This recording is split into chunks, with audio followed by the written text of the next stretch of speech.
Well, some pretty staggering election results right across Europe recently. Of course, we saw, for instance, in France, Marine Le Pen, her party, massively increase their number of seats. We saw Giorgia Meloni become the first female prime minister in Italy. And the Sweden Democrats become the main right-wing party in terms of support in Sweden. Now, Sweden very much on the naughty step, I think, as far as Brussels are concerned. The awkward part is they've actually just taken over the 6-month EU presidency. And of course, the Swedish coalition government, comprising of a number of parties, of Kristersson, the Prime Minister, and the Sweden Democrats not formally part of that coalition, but supporting it from the outside.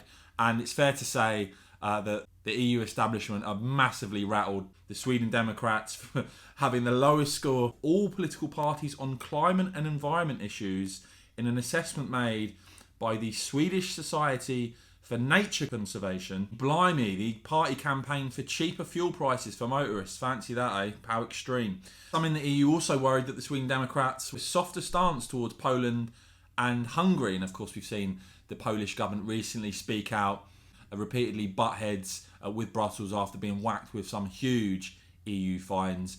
But interestingly enough, when it comes to the prospect of an EU migration deal, the Swedish EU presidency potentially putting the kibosh on that, with the party's leader saying it's not news that the Sweden Democrats is the most EU critical party in Parliament.